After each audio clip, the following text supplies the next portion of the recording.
politólogos y psicólogos sociales, y es que las mujeres están más dotadas que los hombres para hacer buena política, especialmente en situaciones críticas. Claro, lo que nadie esperaba, ninguno de nosotros esperábamos, es que un suceso como este que estamos pasando confirmara esa tesis de un modo tan contundente, ¿no? Empecemos con un dato inicial que nos debería avergonzar. De 193 países que hay en el mundo, solo 10 están dirigidos por mujeres. Pues bien, me vas a permitir que cuente la historia de varios de esos países durante esta crisis. Y como sé que lo que voy a decir es controvertido, voy a intentar sostenerlo con datos. Empecemos por Alemania, luego volveré sobre ella. La señora Merkel, que por cierto es científica de formación. La revista The Atlantic dice que se ha ganado el título de científica en jefe. ¿Qué hizo? Pues cuando se dio cuenta de la gravedad de la crisis, en primer lugar se dirigió al país con un discurso memorable. Les dijo una cosa que, dicho en Alemania y en alemán, significa mucho. Les dijo: esta es la mayor amenaza que tenemos delante desde la Segunda Guerra Mundial. Se puede contagiar el 70% de la población. Sí. Esto va en serio, tomémoslo en serio. Y la gente la creyó.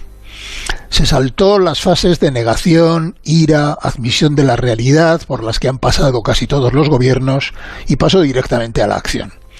Formó un gobierno paralelo, permanente, con los presidentes de los Länder, lo que aquí serían las comunidades autónomas, hablando con ellos no una vez a la semana, sino constantemente, varias veces al día.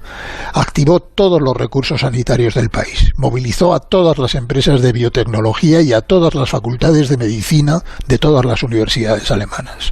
Resultado: Alemania tiene, proporcionalmente a su población, menos contagiados y menos muertos que cualquier otro de los grandes países de la Unión Europea. 5.500 muertos en el día de ayer en un país de 83 millones de habitantes. España e Italia, con la mitad de la población, multiplican por 4 los muertos en Alemania. Por cierto, en el mes de mayo ya van a abrir los colegios en Alemania. Sigamos nuestra excursión. Nueva Zelanda, hablabas tú antes de ella. El país más exitoso del mundo contra el coronavirus. La primera ministra, Jacinta Ardern, cuando solo había 6 personas contagiadas y ninguna fallecida en su país, llamó a la población a confinarse voluntariamente y cerró la frontera para que nadie pudiera entrar en el país. De camino, ella y su gobierno se bajaron el sueldo un 20%.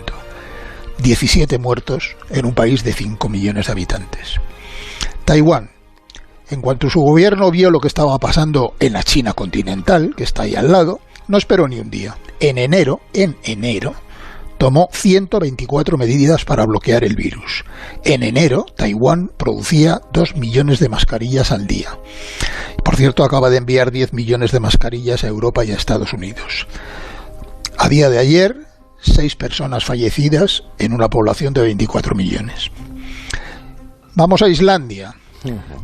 Desde el primer día, el gobierno islandés ofreció test gratuitos para toda la población, sin distinguir entre sintomáticos o asintomáticos. Es el país que más test ha hecho en proporción a su población.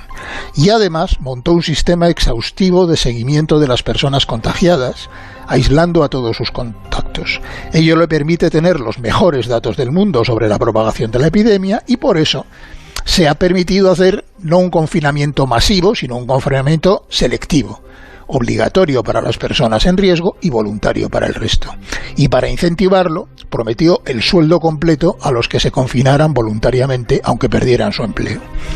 En Islandia han muerto 10 personas por el coronavirus.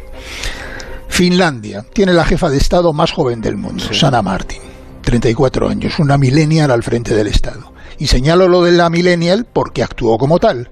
Además de reaccionar a toda velocidad, usó a los influencers de las redes sociales como agentes para sensibilizar a la población. Aquí hablamos de los bots. Bueno, pues ella se alió con los influencers y ellos son los que difunden masivamente toda la información que le suministra el gobierno. Recuerdo que Finlandia es el país más digitalizado del mundo. 172 muertos para 6 millones de habitantes. En la Comunidad de Madrid, que también tenemos 6 millones de habitantes, vamos por 8.000 muertos. Noruega, pues lo mismo. confinamiento temprano, seguimiento exhaustivo de los casos. Pero la primera ministra hizo algo más. Montó una rueda de prensa dirigida exclusivamente a los niños. Solo ellos podían hacerle preguntas. Y no les ocultó nada. Les explicó claramente que era correcto que estuvieran asustados y que tomaran precauciones, y la creyeron. Los niños noruegos hoy son los principales aliados del gobierno para forzar a sus padres al confinamiento y a tomar precauciones. Ella dijo, en una crisis como esta, los niños deben sentir que los tomamos en serio. En Noruega han muerto 194 personas. Tiene 5 millones de habitantes. Dinamarca repite el modelo: reacción rápida, test masivos, seguimiento de los contagios, confinamiento selectivo, y también aquí se garantiza el 70% del salario a quienes se confinen voluntariamente aunque pierdan el empleo. ¿Qué tienen en común estos 7 países? Primero, cifras de contagios y muertes muy inferiores a las de sus vecinos. Máxima eficiencia en la lucha contra la epidemia.